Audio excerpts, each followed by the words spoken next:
Tak já jsem moc rád, že jsme se zase po prázdninách takhle tady sešli. Rád vás vidím.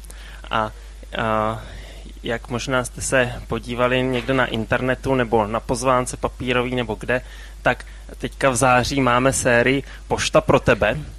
A jmenuje se to tak, protože se budeme bavit o dopisech, o 2 dopisech, které se nám dochovaly v Bibli, takže to jsou hodně starý dopisy. Dokonce i z těch biblických dopisů jsou to asi ty jako druhý nejstarší pravděpodobně z všech těch, co v tom Novém zákoně jsou.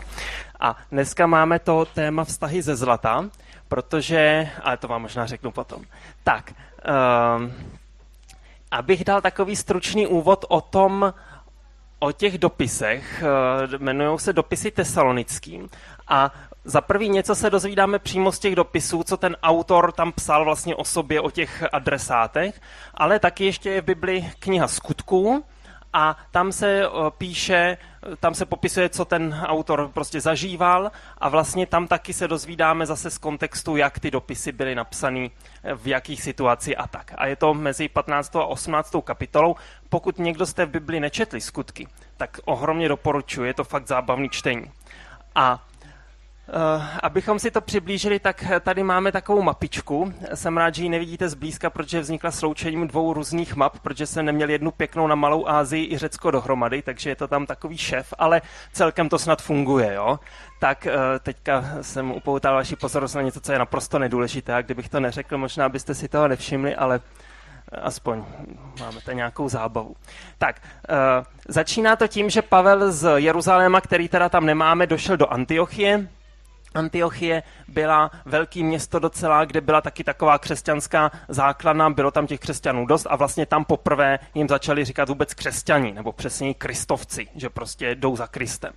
A tam Pavel ještě se Silasem, dalším nějakým křesťanem, byl vyslaný na takovou cestu, aby prošli města, kde předtím založili nějakou církev, nějakou skupinu křesťanů. A to procházeli tady takhle Malou Asií. A že jo, to nebyla první zastávka v té Lystře, to bylo asi 450 kilometrů, jo, nám šipka naběhne za 2 vteřiny, tak oni to šli, kdyby šli každý den 30 kilometrů, což šlo, tak by tam byli za 18 dní, ale pravděpodobně, nebo určitě se v nějakých těch městech zastavili, strávili tam čas s těma lidma, povídali si, prostě bavili se o Bibli, nebo někde si prostě odpočinuli jenom, takže to mohli jít třeba měsíc nebo i díl, jo. A ještě to bylo v horách, takže to taky nešlo tak snadno. Potom z Lystry tam přibrali Timotea, nějakého mladého křesťana, který nějak tam Pavlovi padnul do oka, že je dobrý, že prostě, nevím, pracovitej, takovej talentovaný, tak ho vzal sebou a procházeli dál tou Malou Asií, až došli na pobřeží a tam v těch skutcích se to popisuje, mělo to tam různý peripetie, jo? Nešlo to takhle snadno. Tohle bylo, myslím, 850 kilometrů zhruba, takže to už by byl ten měsíc, když by šli opravdu každý den, ale zase, jak tam jsou ty peripetie, tak to trvalo určitě díl, třeba 2 měsíce, možná i díl, nevíme přesně. Jo? A v Troádě Pavel už dostal přesný plán, že se poplaví do Evropy, takže přistáli v Neapoli, což byl tam přístav, a pak šli ještě nějaký desítky kilometrů kousek do vnitrozemí do Filip. A tam zase říkali lidem o Bohu, někteří uvěřili, ale zase některý to naštvalo a dali je do vězení. Oni se pak z toho vězení dostali a pokračovali dál. To si tady přiblížíme a procházeli takhle severem do té Tesaloniky a to je teda to město, kam byl napsaný ten dopis, o kterým se v září budeme bavit. A v té Tesalonice zase kázali nejdřív Židům, protože sami Pavel byl Žid, tak taky nejdřív šel za Židy, říkal jim o Pánu Ježíši, někteří uvěřili, jiný to zase naštvalo, ty podnítili jako nějaký ty prostě další lidi a Pavla zase vyhnali a Pavel zmizel, utekl vlastně do Beroje, což bylo taky docela velké město, i když menší než ta Tesalonika. Ta Tesalonika byla na hlavní cestě ze západu na východ a bylo tam spousta lidí, jo. ta Beroa taky velká, ale nebyla hnedka na té cestě, takže se tam tak jako uklidil, aby ho tam nenašli ty protivníci z té Tesaloniky. No ale ty se to časem stejně dozvěděli, došli do Beroje a Pavla vlastně vyhnali i odtamtud. A Pavel šel na pobřeží, ovšem ten Silas a Timoteus zůstali v té Beroji a Pavel jenom s pár lidma se plavili po moři, zase já nevím, 650 kilometrů nebo kolik, takhle do Atén. Když vál příznivý vítr, tak jsem našel, že mohla loď uplout nějak jako 80 až 150 kilometrů za den, jenomže on vždycky nevál, ten příznivý vítr, že jo? Takže pak mohli v nějakém přístavu čekat, než to začne foukat, nebo pluli podstatně pomaleji.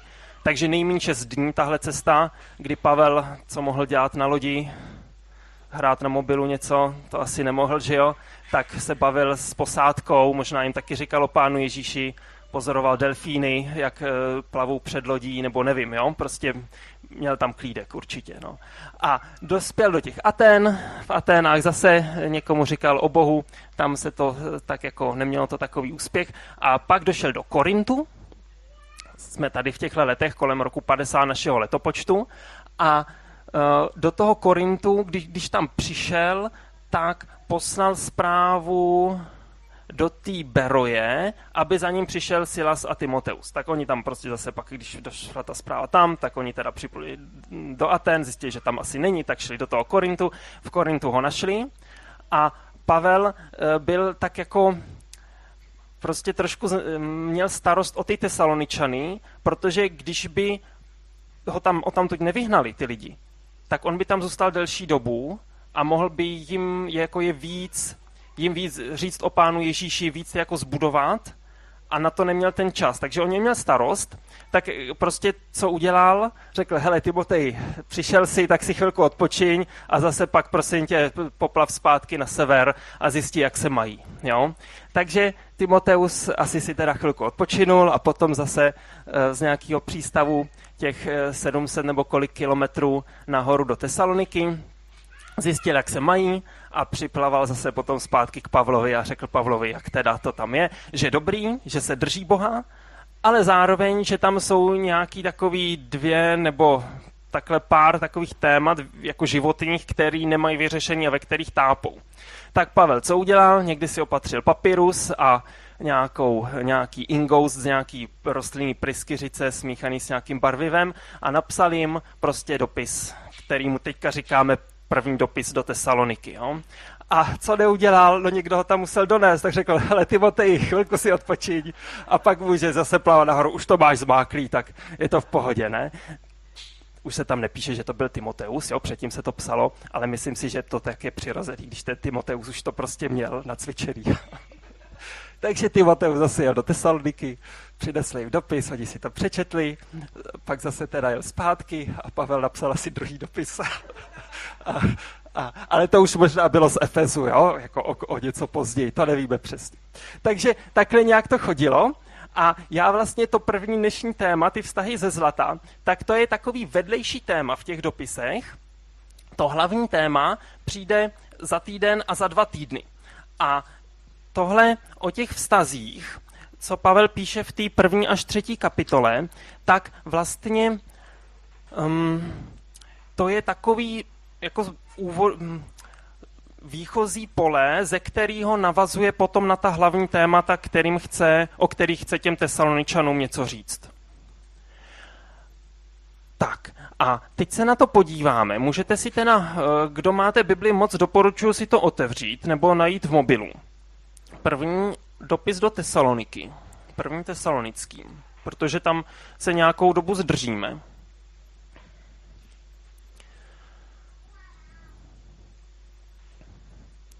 Samozřejmě to nestihneme dneska celý, ale vybral jsem pár veršů, pár vět, míst, které jsou nějak obzvlášť, jako je tam vidět ten Pavlův vztah k těm Tesaloničanům. Takže budeme se pohybovat takhle v 1. a ve 2. kapitole a můžeme se podívat nejdřív první verš, tam je vlastně takový úvod, jak ty dopisy začínaly. Pavel, Silvánus, to je ten Silas, a Timoteus, církvi Tesaloničanů v Bohu a Otci a Pánu Ježíši Kristu. Milost vám a pokoj. Tak kdo jste četli Nový zákon, tak tohle už je taková fráze, která nám ani tak jako nedocvakne. A co byste řekli, že znamená, když jim Pavel přeje milost a pokoj? Jak byste to řekli současnou češtinou? Mějte se dobře. Ještě nějaký tip?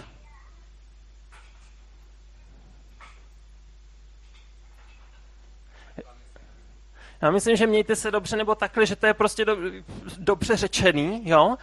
A není to ovšem dobře, jako mějte tu svoji pohodičku, ale mějte se dobře, jak to chce Bůh, protože my si nemůžeme udělat lepší pohodičku, než mít to, co pro nás chce Bůh. Takže mějte se dobře tak v tom, co pro vás má Pán Bůh připraven. A druhý verš, stále vzdáváme díky Bohu za vás, za všecky. Když se o vás zmiňujeme na svých modlitbách a neustále máme na paměti něco dalšího, používá slova stále a potom ještě neustále o modlitbě. On je prostě nosil v srdci. On, že jo, prostě už byl stovky kilometrů pryč, mohl na ně zapomenout, měl dost svých starostí v Aténách s lhostejným publikem a potom v Korintu s dost velkými problémy, ale ne, on nosil dál v srdci ty Tesaloničany, děkoval za ně v těch modlitbách a modlil se za ně. Prostě mu na nich záleželo. Měl je fakt rád. 5. verš. Neboť naše evangelium k vám nepřišlo jen ve slovu, ale i v moci a v duchu svatém. A něco dalšího, ale tohle nám stačí. Tady jsme vlastně u základu těch vztahů. Naše evangelium k vám přišlo tak nebo tak, ale prostě přišlo. To evangelium, to jste asi mnozí slyšeli, to je, že jo, řecký slovo původně, eu znamená dobrý nebo dobře a angelion je zpráva. A evangelion je teda dobrá zpráva, ale není to, no může to být jakákoliv dobrá zpráva, ale v tom Novém zákoně se to používá hlavně o té dobré zprávě o Bohu.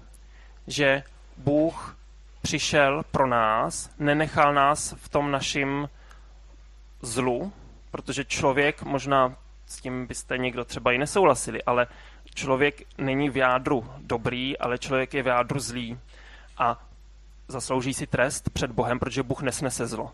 A i když se zdá, že teďka na zemi snáší zlo, jsou ty strašné války a tak, a že netrestá ty viníky, tak to tak nebude na věky. A on potrestá zlo, protože Bůh nesnese zlo, jenomže to znamená, že musí potrestat i nás, protože my taky se chováme zle často a máme problém velký. Nemáme jak se zachránit, nemáme čím Bohu zaplatit a proto, že Bůh nás miluje, tak se rozhodl, že si to s náma vymění. Že sám se nechá potrestat místo nás, aby byla spravedlnost naplněná a zároveň nás nechal žít. Takže to je ta dobrá zpráva, že Ježíš přišel, nechal se za nás potrestat, umřel, ale taky, že vstal z mrtvých a my s ním teďka můžeme mít vztah. A vím, že mnozí byste mi to mohli sami takhle říct, co to znamená, ale stejně myslím, že je dobrý si to vlastně znovu připomenout, co je ten základ naší víry a taky, co byl základ toho Pavlova vztahu s těmi tesalonickými.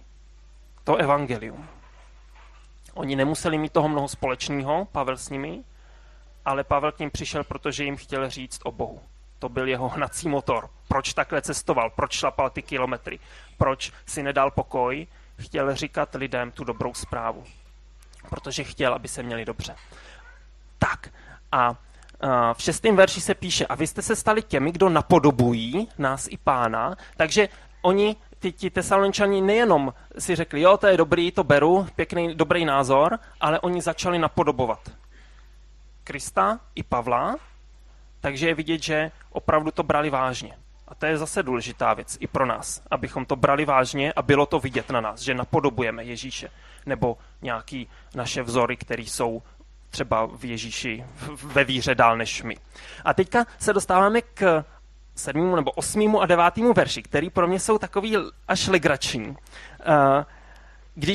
Když to čtu rychle, tak mě to ani nedojde, co se tam píše. Jo. Ale zkusíme si to projít pomalej. 8. verš. A píše to Pavel Tesaloničanům. Takže když je tam vás nebo vy, tak to jsou Tesaloničani. Když tam je my nebo naše, tak to jsem já, Pavel a spol. Neboť od vás, Tesaloničanů, se rozeznělo Pánovo slovo nejen v Makedonii a v Achaji. Makedonie to je nejenom tady nahoře, ale vlastně římská provincie sahala až takhle nějak dolů, jo? Takže prostě tohleto území.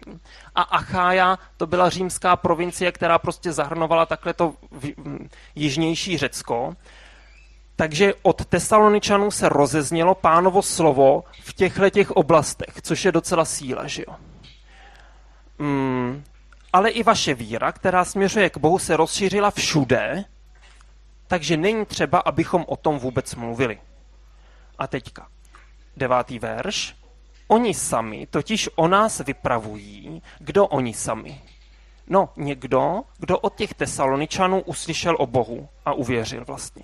Takže tihleti lidi, kteří uvěřili díky vám, tak o nás vypravují, jaký byl náš příchod k vám. Já bych čekal, jo, pokud někdo uvěřil díky těm Tesaloničanům, třeba tam tudy cestoval, nebo pak cestoval někam na jih a prostě procházel Tesalonikou, setkal se tam s těmi křesťany, uvěřil díky nim a pak se teda nějak dostal do Korintu, kde zrovna byl Pavel a Pavel zjistil, ty jsi taky křesťan, jak jsi uvěřil? A on říkal, no v Tesalonice, tam jsou takový a Pavel, jo, no ty já znám a povídali si a teďka bych čekal, že Pavel mu řekne, jak on tam přišel do té Tesaloniky, jak to tam bylo.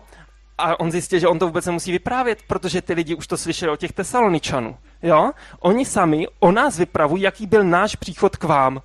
A já vůbec už o tom nemusím mluvit. To se mi strašně líbí, že prostě fakt to, co prožili s Bohem, jak uvěřili, tak to říkali dalším lidem. Jo? Úžasný sdílení, to jakoby, co my jsme zvyklí na skupinkách nebo i jinde, prostě se bavit spolu o tom, co prožíváme s Ježíšem a co jsme s ním zažili, tak to tady prostě je. A zase bych chtěl, aby nás to pozbudilo, že to je dobrý, je to důležitý pro ty vztahy a je to užitečný pro ty lidi kolem. A pokud někdo nemáte někoho, s kým se můžete takhle sdílet, tak zkuste se nad tím zamyslet, jestli někoho neznáte, s kým byste mohli se prostě víc takhle bavit. A může to být normálně, prostě když třeba jako si vidíte někde, nevím kde, doma, v práci nebo tak, nebo pokud nemáte někoho takhle, tak klidně zkuste nějakou skupinku, můžete potom za mnou přijít, nebo miniskupinka, když se sejdou jenom 2-3 lidi úplně jednoduše organizačně a je to prostě na hodinku se sejdou, něco si řeknou, pomodlí se, moc dobrý, jo? Takže pokud nemáte, můžete to zvážit zase. No, takže teďka bychom se dostali do 2. kapitoly a tam ve 4. verši se píše: Bůh nás vyzkoušel, aby nám svěřil evangelium. Proto mluvíme ne tak, jako bychom se chtěli zalíbit lidem. Ne tak, jako bychom se chtěli zalíbit lidem, ale tak, abychom se zalíbili Bohu. Tohle může vypadat, že teda Pavel, pokud jakoby, když to řeknu drsně, kašlal na ty lidi a šlo mu hlavně o Boha, takže byl taky jako necitlivý, bezohledný, prostě hlavně to evangelium jim říct a co oni, to už je mi jedno. Ale tak to není, protože v 7. verši se píše, jako Kristovi apoštolové můžeme užívat vážnosti. Avšak byli jsme mezi vámi něžní, jako když žena chová vlastní děti. Takže tady zase vidíme, že on prostě byl citlivý. On byl na ně laskavý jako ta maminka na ty děti, když jí zrovna neštvou. A zároveň ale to nedělal kvůli těm lidem, že by jim ve všem vyhověl.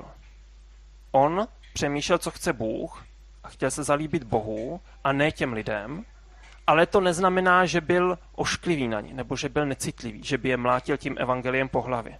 Oboje dohromady je důležitý. My nemůžeme se snažit druhým ve všem vyhovět. Jakmile rodič nebo manželka chce těm dětem nebo tomu druhému nebo i v jiných vztazích ve všem vyhovět, tak je to prostě špatně. To není náš úkol ve všem vyhovět tomu druhému, ale přemýšlet, co chce Bůh. A samozřejmě snažíme se být na ty druhý jako hodní a pomáhat jim a tak, jo? Ale jsou důležitější věci ještě, kterými se řídíme. V 8. verši: Tak jsme po vás toužili, že jsme byli ochotní dát vám nejen evangelium Boží, ale i své duše. Tady zase vidíte, že Pavlovi nešlo jenom o to říct evangelium a odškrtnout si, mám hotovo, jdu do dalšího města, ať nazbírám co nejvíc křížků. Vůbec ne. On jim byl ochotný dát evangelium, ale i svoji duši. Prostě celý se pro ně nasadil. Nosil je v tom srdci. Což je otázka pro nás, jestli nám jde, jestli prostě přejeme těm druhým lidem dobro, jestli nám o ně jde, Nebo jenom máme povinnost, že bychom měli nějak jako se k ním nějak chovat a to. A já kladu různé otázky nebo mám různé nápady a myslím si, že my jako, co tady chodíme, tak jsme na tom dobře, jo? Nemyslím si, že všechno teďka máme špatně a mám se chytit, rvát si vlasy a prostě úplně začít od nuly jinak. Ne, myslím si, že jdeme dobrým směrem, ale třeba něco z toho, co tady vidíme u Pavla a Tesaloničanů, nám může připomenout, že někde bychom mohli třeba něco, jo? A nebo si řekneme, tak to mám a je to skvělé. Takže nemusíte to brát tak, jako že já si myslím, že všechno máme špatně a teďka je potřeba jinak, jo? 11. verš, poslední. A jak také víte, jednoho každého z vás jsme napomínali, povzbuzovali a zavazovali jako otec vlastní děti. Takže předtím to bylo jako ta matka, teďka jako otec. I psychologové říkají, že otec a matka každý vlastně na to dítě působí jinak. Už si nepamatuju, co říkají o té matce, ale o tom otci si pamatuju, že ten jako tomu dítěti víc otvírá ten svět, že prostě nedrží ho pořád za ručičku, ale nechá to dítě taky někdy jít, ať si jakoby zkusí něco samo, natluče si trošku nos třeba a tak. Omlouvám se, jo, to samozřejmě maminky to taky dělají skvěle a zas tatínkové taky někdy se chovají. Prostě není to tak úplně černobílý, ale je tam rozdíl a Pavel měl jakoby vůči těm lidem nebylo to nějak jako vykloněný ani na jednu stranu. I se k ním choval jakoby tou něžností nějak, prostě byl na ně laskavý a tak, ale zároveň, když to bylo potřeba, tak jsme vás napomínali, do čehož se nám třeba nechce, že jo, tolik. Ono to sloveso napomínat není úplně přesný překlad, tam je doslova něco jako vybízet k něčemu, nebo zvát k něčemu. Může to být, není to jako kárání ty, ale je to, že když vidím, že ten druhý dělá něco, co třeba pro něj není dobrý, tak ho jakoby pozvu k tomu, aby to změnil, nebo aby dělal něco jinak. Vybídnu ho k něčemu. Prostě ukážu mu, jakoby máš navíc, nebo je něco lepšího ještě. Nemusíš prostě v tomhletom, tohle není dobrý. Takže to taky je pro nás otázka, jestli jsme ochotní, když vidíme, že někdo má něco, co pro něj není dobrý, co nedělá dobře, tak jestli jsme ochotní mu to říct. A ne nějak ošklivě. Ale to myslím zase, že nám spíš hrozí, že za ním nepůjdeme, než že bychom mu to řekli nějak hnusně. Tak.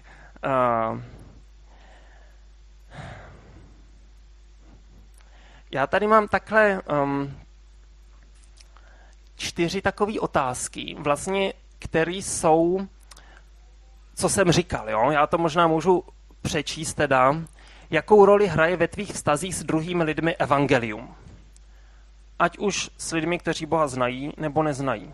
Jo? Vlastně to evangelium má být pro nás důležitý vždycky. Máš o lidi kolem zájem? Přeješ jim dobré? A jak se to projevuje?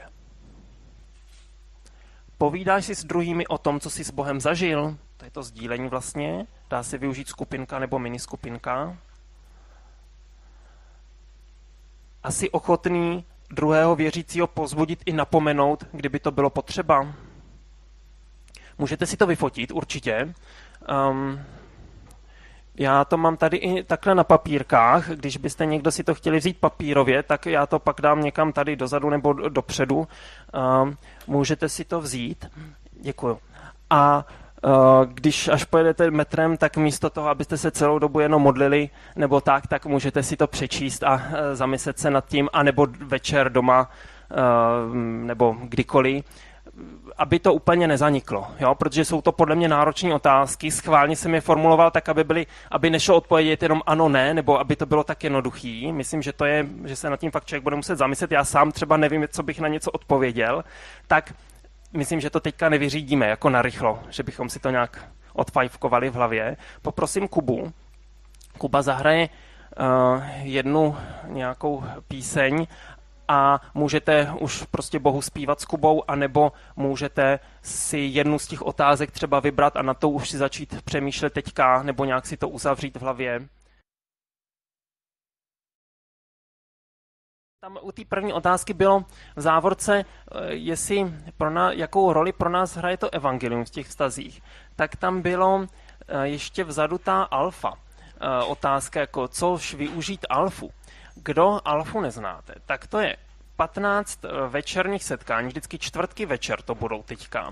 Bude to začínat 2. října, myslím, ve čtvrtek, jestli to je, vždycky asi od 18:30. A každý ten večer má 3 takové části.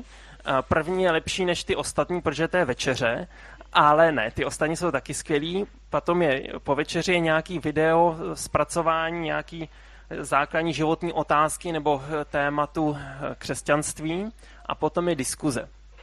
A fakt všechno to je kvalitní, jak ta večeře, tak potom to video. Je to prostě z Londýna, skvěle udělaný a nadabovaný a tak.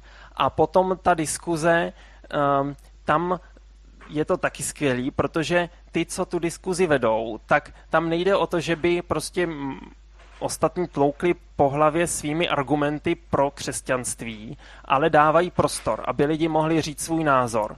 Prostě opravdu upřímně říct, co si o něčem myslí. A není to, že by se tam něco lidem cpalo, ale fakt si můžou o tom popovídat a ty lidi třeba s ničím tam nesouhlasí z toho videa, ale jsou rádi, že můžou to říct a příště zase přijdou rádi zase, aby zase řekli, jak s tím vůbec nesouhlasí, ale odchodí třeba celý ten kurz, jo, takhle. A vlastně opravdu se tím přiblíží tomu Bohu. A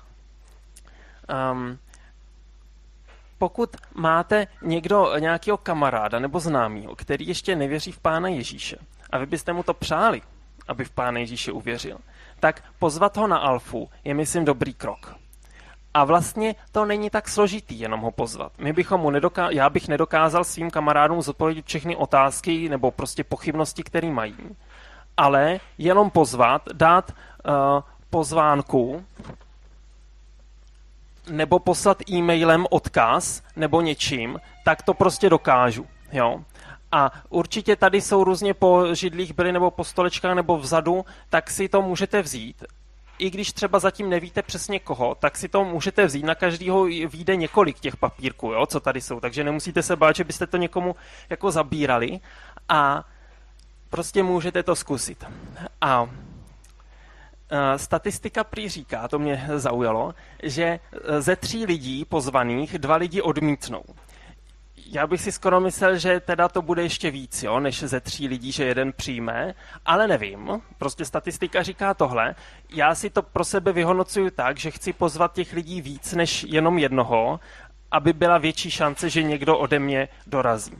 A když bychom každý prostě pozvali jednoho člověka, tak vlastně 1/3 lidí by mohla přijít, jo, což taky není špatný, ale nevím, jo. To se uvidí. Určitě je dobrý se za to modlit, protože nejde jenom o ten papírek, o ta slova, která použijeme, ale o to, jak Bůh jedná. A to zase je prostor pro tu modlitbu. Tak. Jsem pozval někoho, jako koho znám, jo, a taky jsem sešel před týdnem a půl, jsem se procházel jako delší kus do práce, že jsem si říkal, projdu si tady takovým zeleným pásem, co jsem viděl na mapě až jako do centra Prahy a potkal jsem tam nějaká paní u zahrádkářské osady, tam zametala větve a já jsem se s ní bavil, ona byla tak hodně jako povídavá, takže pak se mi podařilo se jako uvolnit a šel jsem dál a že se budu dál modlit a říkal jsem si, jo, výborný, tak ty se teďka budeš modlit, to si mohl pozvat na Alfu. A šel jsem dál, jo, a říkal jsem si, no a jdeš dál, výborný, fakt výborný, a teď se budeš modlit prostě.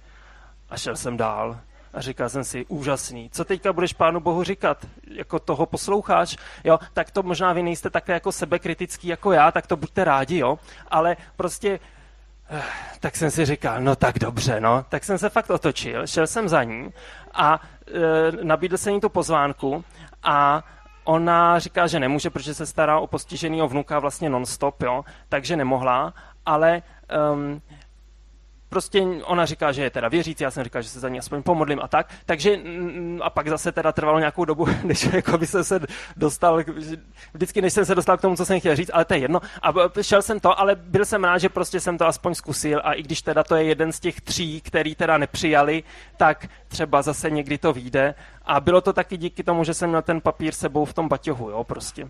No, takže to jenom vidíte, že pro mě to není vůbec snadný, je to pro mě dost náročný naopak, ale říkám si, že jako prostě se to dá, no. Když tak to ty lidi odmítnou a nic se neděje. Tak, někdo se bojí, že to je, že jakoby neví, jestli to je dostatečně kvalitní, tak přátelé, jestli máme jako křesťané nějaký program, za který se nemusíme stydět, tak to je alfa, jo, 100%. Takže doporučuji vzít si pozvánku, tamhle někam taky dám takový A4, když byste měli třeba doma nástěnku nebo ve škole nebo někde, můžete to tam píchnout a na stránkách jsou všechny informace o tom, můžete poslat jenom odkaz.